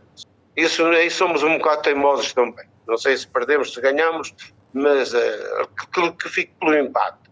Ficamos com a nossa consciência tranquila, vamos passá-lo aos vindouros o que recebemos. Isso já é muito bom. Agora, se perdemos ou ganhamos, na parte... Já nem falo em partes monetárias. Nós sobrevivemos. Pois Manuel Ribeiro, vicepresidente da Asociación de Amigos do Lindoso, parabéns polo vosso traballo aí nesa recuperación do Pai Vello, parabéns tamén pola festa e o disfrute destes días, e nese desexo de autenticidade e de futuro moitos anos para o Pai Vello. Sí, bueno, só unha partezinha. Tambén, no fim da queima do Pai Velho, lemos o testamento. Fazemos um testamento, aí está, para a Câmara Municipal, Presidente da Junta, Presidente de Compartes, e CNN, essa gente toda, né? Os mandões da zona. Quando se portam bem, vale. Quando se portam mal também fico assim um bocado zangados connosco. Connosco não, com o intrudo. O intrudo é que faz essas maquinas. O gajo é que trata disso. O intrudo é que faz o testamento e essa coisa. É ele que faz tudo. Fico um bocado zangado com ele, mas para o ano vem outra vez, se não há problema. A crítica, Manuel, que é difícil sempre é de levar, pola parte política tamén. Sim, mas faz-lhe falta. Faz moita falta. Para abrir os olhos. Manuel, obrigado, até a próxima. Até a próxima.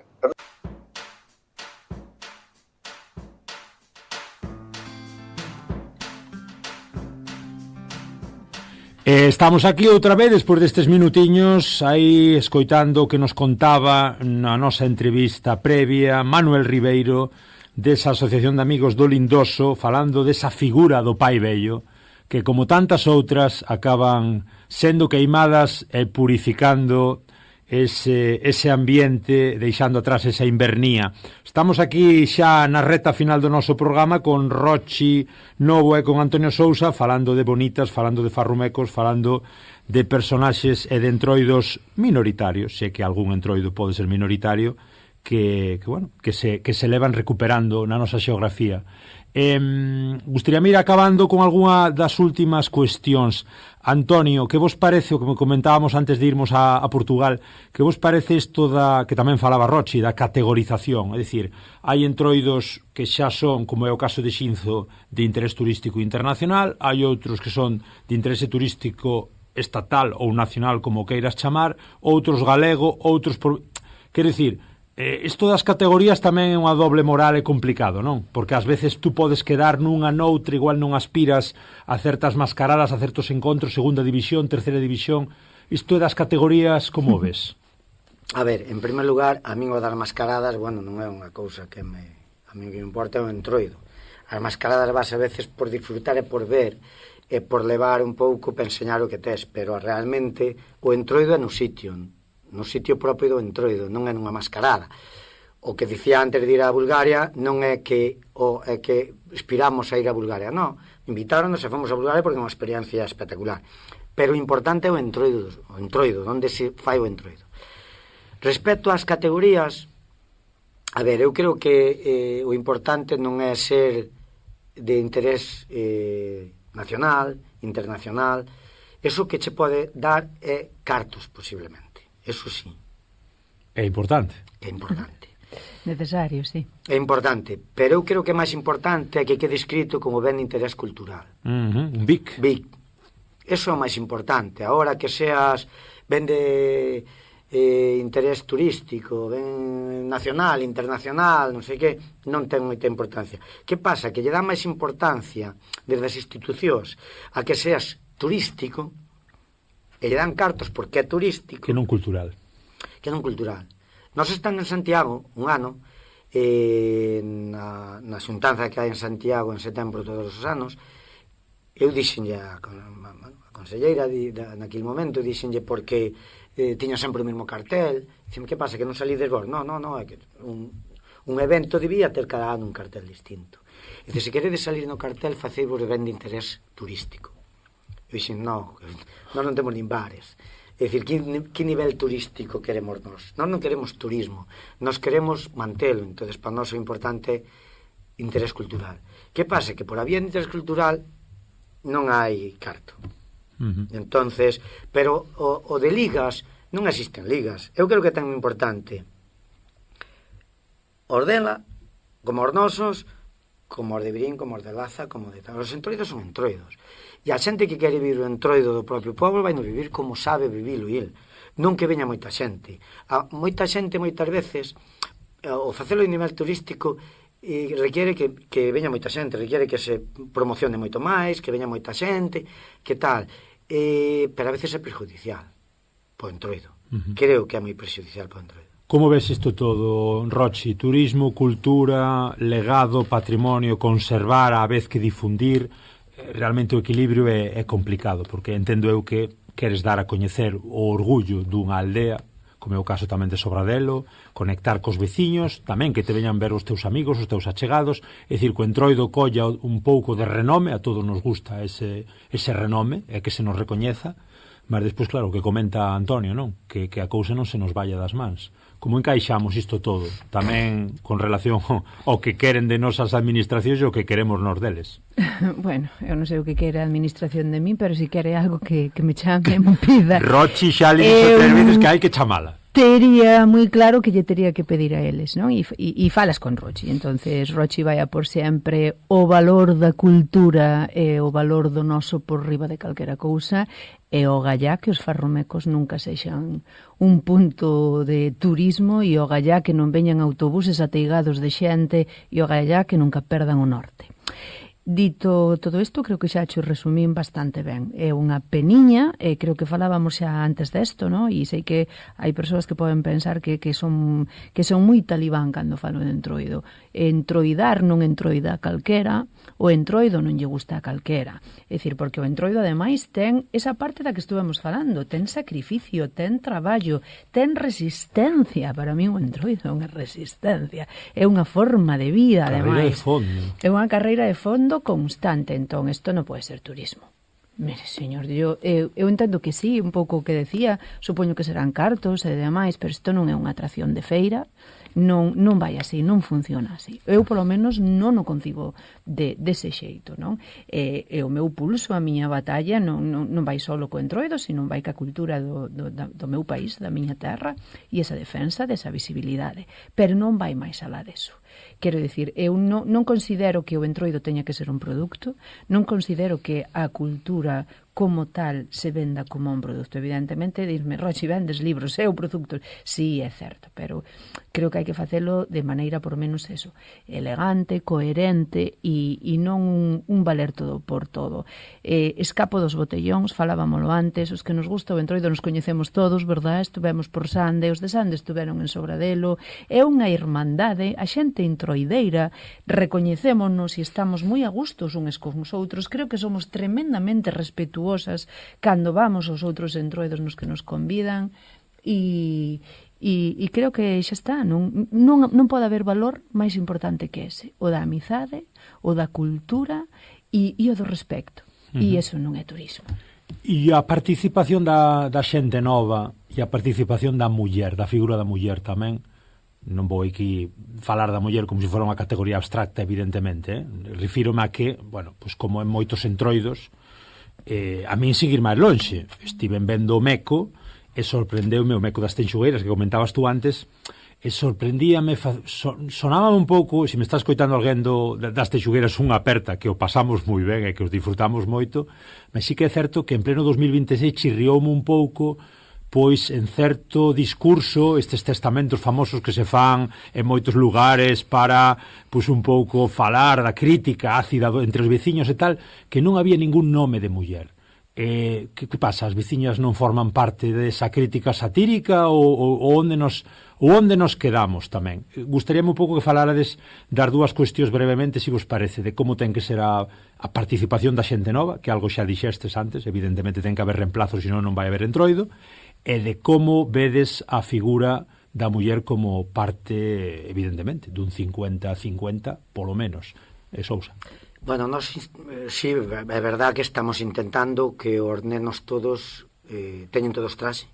A todos lle facemos o traxe, a todos os nenos, e entonces intentamos que os nenos se involucren, porque é o futuro do entroido. Se non hai nenos, non hai nada. O rural ten moi complicado. Entonces, incluso nos facemos obradoiros durante o verán, en Semana Santa, en Navidades, que cando veñen os nenos máis que están nas cidades, pois facemos obradoiros, facemos xogos, metemos incluso destos hinchables e tal e cual, para que os nenos se conozcan, se chamen e sigan vindo ao pueblo todo, porque ao chegar á adolescencia depois é máis complicado.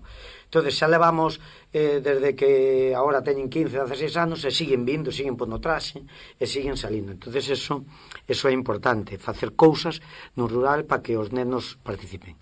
E despois o da muller, que dicías tú, Sande sempre participaron as mulleres. E máis, a maioría dos números... Non é un caso común, Non, pero a maioría dos números eran feitos por as mulleres, con crítica aos homes. As mulleres salían ás noites, eran as abutardas que salían, eran moitas mulleres, a maioría eran mulleres. E iban as mulleres por un lado e os homes por outro, pero as mulleres participaron sempre. Eu teño fotos dos anos 50, 60 de mulleres, solo mulleres. Xa nós non chamamos, non dicimos disfrazarse, dicimos revirtirse ou enzamarse. A bonita vístese, pero a butarda enzamase ou revístese. Non é un disfraz, é un traxe. É un traxe, son traxes. Entonces, pero a muller sempre foi moi participativa no entroido de Sande. Simplemente que nas bonitas si só eran homes os que o puñan. Ora xa poñen homes e mulleres, pero primeiro eran 4 homes, 4 mozos máis esbeltos do pueblo. Pero o que a muller participou sempre no entroido. A máis foi, mira, eu acordame a ser, eu teño 60 anos, acordame a ser pequeniño, e as maiordomas, as que organizaban o entroido eran mulleres. Sempre eran as mulleres. Ora, a asociación, pero primeiro eran sempre as mulleres. E as que participaban no entroido, as que facían as trastadas, as que facían os números e todo, mulleres. Sempre foron moi participativas. E pola túa banda, Rochi, non sei, evidentemente, que che vou preguntar, non? Que che vou pedir que non teñas dito xa en numerosos foros con relación á xente nova, que tamén falabas algo antes, e con respecto á participación da muller, sendo unha muller como a ti, e mulleres moi vinculadas a ti, precursoras aí dos farrumecos. Como ves esta situación? Bueno, eu creo que é imprescindible que haxe relevo xeracional e, como ben decía ela, a única maneira que tes é involucrando os rapaces, os pequerrechos, non? Por iso che decía que a esperanza está no noso pequeno Artai, que ten 4 aniños, que leva correndo en Troido xa 2 anos. O sea, é dos máis pequerrechos bueno, aí se manteñen, non? E aparte teñen como categorías entre eles. Eu levo tantos anos correndo en Troido, eu levo tantos, é moi gracioso, é moi gracioso.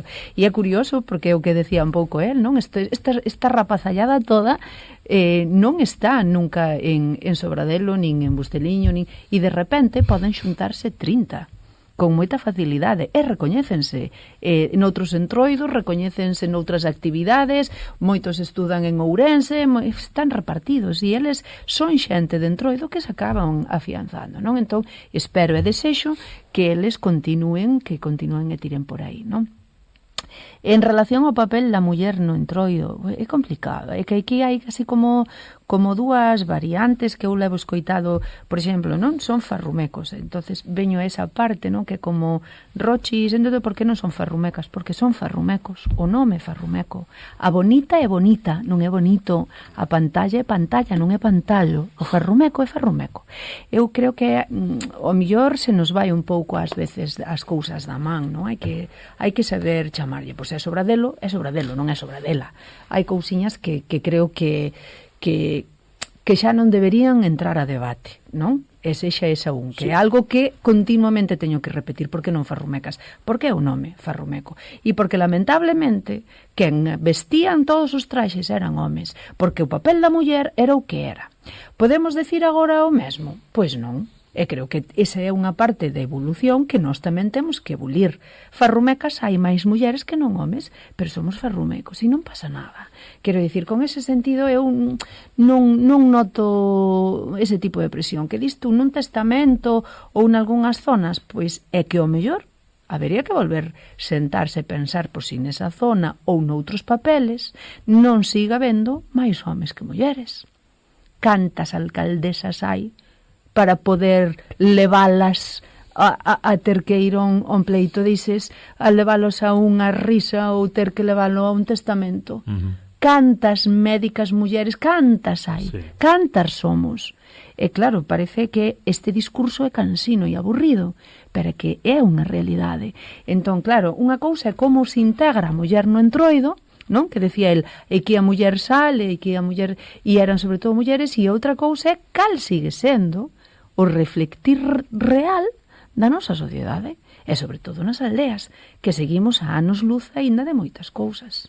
Non me gustaría acabar sin preguntarvos tamén por exemplo, vénseme á cabeza, que lle diría de Sousa a unha persoa da fora ou da dentro, non moi afín ao entroido, que di que iso das bonitas que é algo inventado. Que lle dis a unha persoa que pensa así? Bueno, pois sí, no seu día foi inventado. Foi inventado no seu día porque todo nace nun día. Que pasa? É que nós recuperamos algo que os nosos pasados nos dixeron como era. Recuperar non é inventar. Non é inventar. Pero no seu día inventaron, non? Ten razón esa persoa. Tampouco hai que dicirlle tal. Nós, por os datos que temos en 1800, a final de 1800, foi cando empezaron as bonitas. E ten unha lógica, mira, as bonitas veñen vestidas, eu creo que colleron cousas de incluso de Sudamérica, tal, mezcla, dos mantós de Manila, que viñeron de Manila, Filipinas, tal, e despois hai unha máscara en Sudamérica parecida a nosa. Entonces, seguramente a través do camiño que recorrían a xente que iba á emigración, a xente que foi á guerra, a xente que pois trouxo cousas de varios sitios a final de 1800. Fixeron uns personajes máis bonitas, porque o que eran as sebutadas eran con roupas bellas. Entón, fixeron un personaje bonito e de ellas chamaron bonita. Pero non recuperámosla, non a inventamos. Inventaron no seu día que non inventou, claro está. Rochi, os farrumecos é un invento barato? Que é isto dos farrumecos? Que lle dicimos a esta xente tan atea no profanismo. Bueno, pois é un pouco o mesmo, non? Sigo na liña do compañeiro. No seu día inventouse a penicilina, hoxe estámosla utilizando todos. O único que fixen foi recuperar, non? Sí que teño que decir, se cadra engadir, non? A iso que a esa xente que así como máis non receptora, non? Do entroido é que todos os traxes afortunadamente ou desgraciadamente ebulen, non? E cando normalmente non escoito isto, pero sempre fago un exemplo. Cando alguén se dirixiu a min e que eu non sabía, os farrumecos eran tal, e tampouco as pantallas eran como era. Eu teño fotos das antiguísimas pantallas, así das que se empezaban a quitar en foto. Era a pantalla, nada máis. Non había traxe, non había cinto, había as buxigas, foron ebulindo. Cando eu me vestía de pantalla non ten nada que ver como agora, porque volveu a haber un cambio, volveu a haber unha unificación. E eu sempre digo que non son cambios para mal, que son dignificacións do traxe, non? Había xente que puña unha capa de calquera maneira, sigue sendo raso e leva un corte distinto. Antes vestíamos que aqueles pantalóns e aquelas camisetas que comprábamos en Portugal. Hoxe hai que levar unha camisa de liño e un pantalón de liño. E isto é inventar pois non, isto é dignificar, creo eu, un traxe, non? E unificalo ao mesmo tempo, non? Iso foi outro debate no que entramos unha vez cando estaba dando unha charla, aparte, creo lembrar que fora aquí en Allariz, que me decían si non era demasiado kamikaze a hora de ter que unificar, si realmente necesitábamos ter tan unificados todos os traxes, non? E digo eu, baixo o meu punto de vista, sí. Porque se cada un pomos encima o que queremos, tú cando vas a un entroido, sexa o de Belín, o de Laza, as bonitas, os farrumecos, ou o que queres, tú que queres ver o personaxe. Se cada un podéramos pôr os atuendos que quixéramos encima, e non houbera unha unificación, tú non ibas a recoñecer un cigarrón, non ibas a recoñecer unha bonita, non ibas a recoñecer un farrumeco. Non? Porque tú pos todo o que tú queres. Se eu pudera collerte, imagínate, que levo unha piel de maragata co farrumeco, que me flipa ser maragata ademais, non? Entón, bueno, eu creo que sí que se necesita esa uniformidade dentro de que creo que non hai ningún traxe que se repita, porque son únicos, todos eles, cada máscara é un mundo, non só a nosa, é dicir, cada mitra que estou visualizando un montón deles, estou visualizando as das bonitas, que eu teño a sorte de ter unha bonita na miña casa, que me fixo ela, ademais, foi un agasallo que cando recibín chorei e todo, e por fin teño unha bonita na casa. Non se parece nada a outras bonitas, é que son únicas. Entón, realmente, el uniforme no. E o futuro, señor Antonio, como vedes a cousa dentro de 20, 30 anos con respecto tamén aos apoios públicos, un pouco que falábamos off the record? Como valorades a importancia de apoiar culturalmente? Tú falabas antes claramente da cuestión do BIC, falábamos da turistificación, é dicir, como vedes isto para 20, 30 anos? E se me permites tamén o cariño, como crees, ou como, si ves que é importante, como se ten que recordar tamén a Sousa neste traballo de recuperar as bonitas? E Sousa xa sopla como dicindo, con que me ves? Eu non son tan importante. Efectivamente, a ver, sempre se recorda a xente que foi moi entroideira e ainda, mira, hai unha señora que é moi maior e o martes de entroido, cando salen todas as figuras, algunhas figuras entran á casa dela porque ela non pode salir, pero van a visitar, porque, bueno, foi moi entroideira, pero o importante non é recordar a quen, mira, claro, se temos que recordar, o entroido leva moitos anos, é ancestral. Estuvo cando falamos do fútbol, o importante é o equipo, nunca son os xogadores, non? Sí, parecido. É dicir, o entroido leva desde moitos anos. O club. Porque en Sande tuvemos a sorte de que as bonitas desapareceran, pero o entroido nunca. O entroido mantúse sempre. E mantuveron a xente. Incluso, me conta meu pai que na posguerra e tal, que viña a Guardia Civil e tiñan que escapar. Tiñan que marcharse da plaza do povo, escapar, esconderse. E depois, así que a Guardia Civil se marchaba, volvían a salir a recitar as seus números e as súas escenificacións e todo eso. Por eso que mantúvose sempre. E quizás se mantuvo porque é un pobo un pouco alexado da ciudad e tal, entonces é máis malo de chegar, porque eu creo que se mantuveron os entroidos máis alexados da ciudad de Ourense. Pero, bueno, eu creo que a importancia non a ten o recordo que va entre de ti. A importancia é que continue, que vai ser dentro de 30 anos. É complicado, És optimista ou pesimista? Non, son optimista. Son optimista porque eu creo que a cultura ten que prevalecer sobre o botellón, Sí, así de claro. A cultura, o entroido, ten que prevalecer sobre unha festa de beber solamente. O entroido tamén é lujuria, alcohol é lujuria, o entroido é diversión. É diversión, pero nunha medida. Entón eu creo que se vai a manter, eu creo que a xente vai empezar a mentalizar en que os entroidos hai que mantelos, hai que participar. É moi importante non ir ao entroido a ver. É moi importante ir a participar. Nos en Sande o martes intentamos que participe xente. Este ano fixemos números que incluso foron lidos, que escribín eu, que participou unha chica da Arnoia. Pasa que tens que participar connosco. Participou ela nos propios números. Pero, bueno, a xente habitualmente participa connosco en todo. Tú xa viches o oso. O oso todo Dios participa, corre. O oso tira con el, nadie se revela, nadie se leva un golpe, nadie dice nada. É dicir, a xente participa. Eu creo que eu son optimista de que vai a continuar, que vai a estar... o dos pobres van a continuar, o entroido. E tú, Rochi, como ves nese optimismo barra pesimismo, nesa participación tamén, esa debida participación da xente, esa música, non? Esa música da vida, esa celebración, como poden ir cambiando as cousas?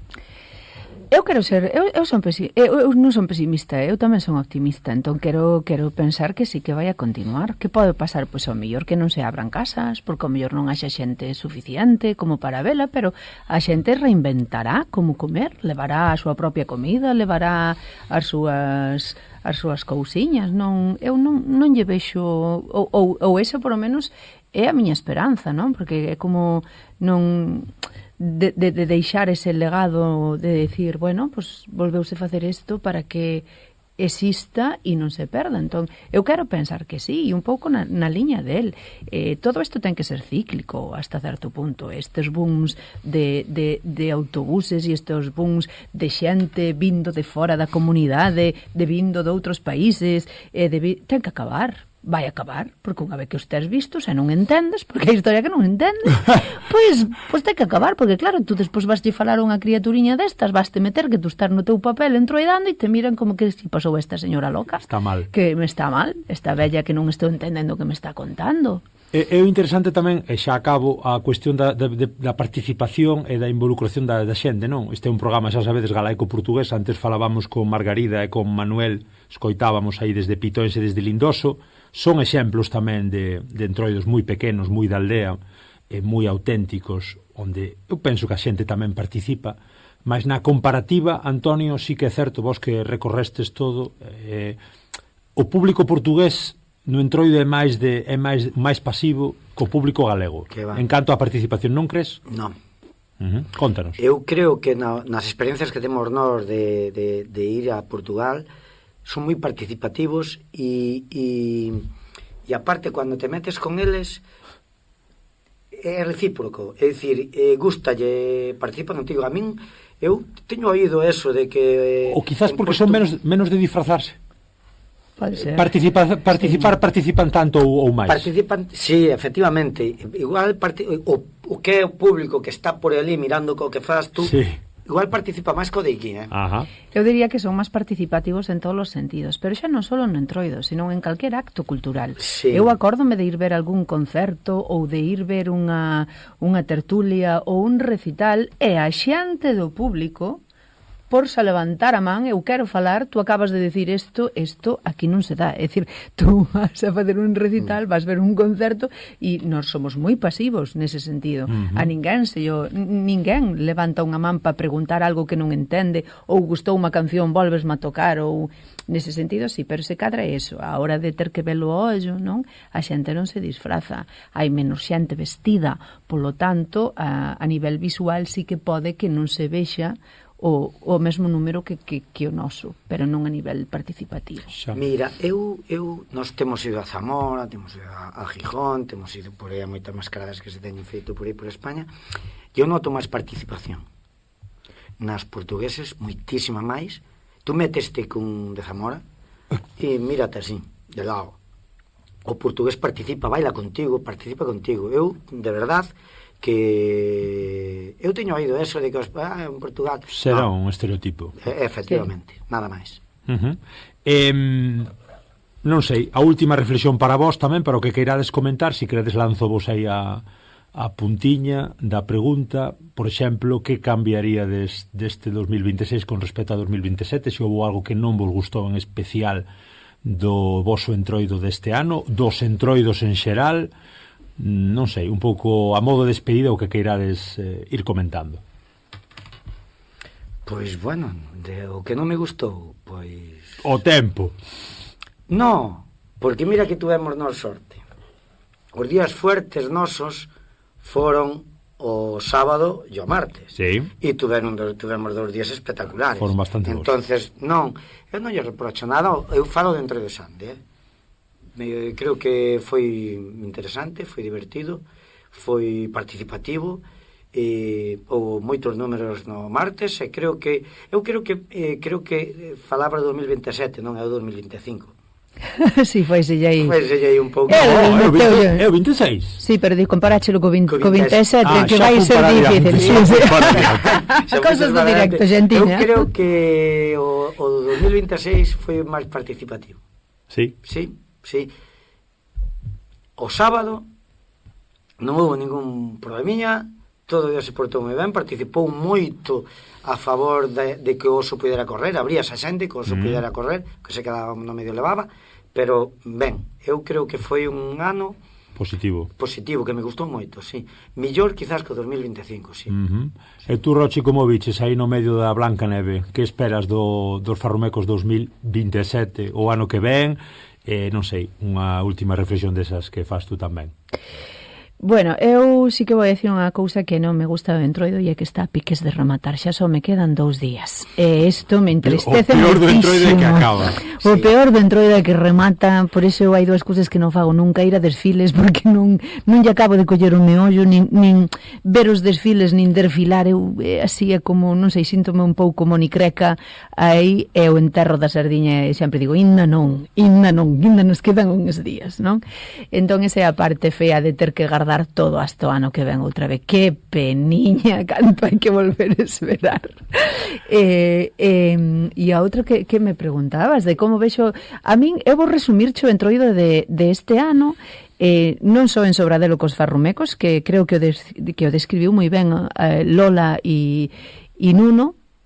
Este entroido é mítico, e foi mítico, e se o gozaron como enanos e fixémolo todos, non hai máis nada que engadir. A ver se o 2027 nos ven ca mesma forza e volve ser mítico, non pola neve, sino por calquera outra cousa. E tamén é ben certo que coñécesme de hai moitos anos, son moi entroideira, neve, chova, faga sol ou frío, non é unha excusa pa xente que nos gusta o entroido. Inda parece que ás veces é un plus. Un plus, diríache que é un plus, por qué? Porque ao final a xente do entroido é a que sigue indo ca neve, ca chuvia, que ademais, e grazas a eso conseguimos que houbera un filtro moi importante. Claro, falábamos desto, non? Chega o momento que a neve bota para atrás, e creo que con todos os entroidos a xente sempre dicía, veu menos xente, salvo que claro, che tocara un día bo destes de luz, pero moitos folións, houve pouca xente, moitas mascaradas, houve pouca xente porque o tempo non acompañaba, pero a xente que estaba era ben a vida. Entón, pois xa está, non hai nada máis que decir. Pide a palabra o señor Sousa. Non, falaba porque falou do enterro da sardiña. E nos en Sande facemos a queima do meco. O martes xa. Fíxose sempre o martes, nunca o mércores. Sempre o martes. E faise curioso nun pío de palla, que antiguamente, sabes que nos recuperamos os píos de palla que queimábamos os mozos o fin de ano, os píos da palla do millo, que se facían, que son cónicos, pois no fin de ano os mozos salíamos e queimábamos os píos de palla de toda a xente que non nos quitara da finca, queimábamos. Entón, recuperámoslo, e entón agora facemos 7 ou 8 e guardamos un pío para queimar o meco, e queimámoslo o martes á noite, o meco, e despois facemos a queimada ao final do remate do entroido, e o noso entroido remata aí, non hai ni o enterro da sardiña ni nada, hai a queima do meco. E o noso programa remata aquí tamén. Que rápido pasa o tempo na radio, como boa cando se está ben. En boa compañía. Agradecervos, sí, señor, agradecervos a vosa presenza aquí no Galiportus. Viva o Entroido e ata cando queirades. Antonio Sousa aí das Bonitas de Sande, Rochi Novo e dos Farrumecos de Sobradelo. Obrigadísimo, graciñas. Gracias por contar connosco. Escoito Galiportus cada semana en Radio Illariz 107.2 de FM os sábados de 12 a 1 e redifusión sábados ás 10 da noite e luns ás 6 da tarde. Tamén na súa emisión online e nas emisoras da Coac FM Coruña. Se prefires, tesnos nas plataformas en iVoox, Spotify, Apple Podcast, Podgalego, Deezer e tamén no YouTube. E non esquezas seguirnos nas redes, enviarnos calquera dúbida, proposta ou queixa a galiportuspodcast@gmail.com.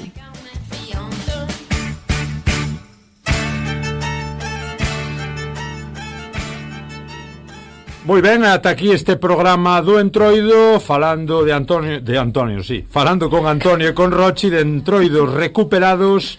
Esperamos que vos gustase. Marchamos cun temazo de Zeca Afonso, Moda do Entrudo. Chao, chao, obrigado.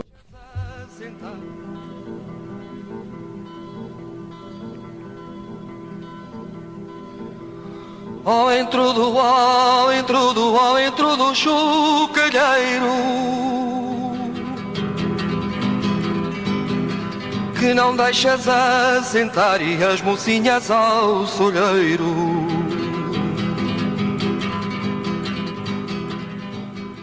Eu quero ir para o monte, eu quero ir para o monte,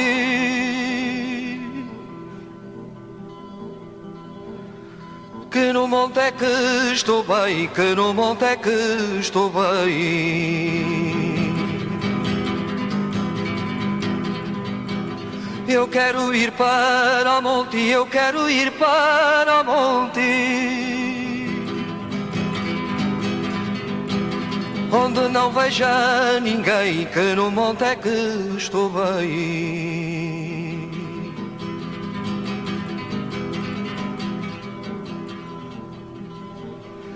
Estas casas estão caiadas, estas casas estão caiadas.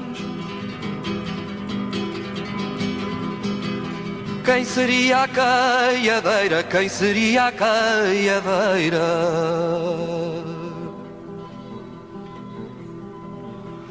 Foi o noivo mais a noiva, foi o noivo mais a noiva, com ramo de laranjeira. Quem seria a caiadeira?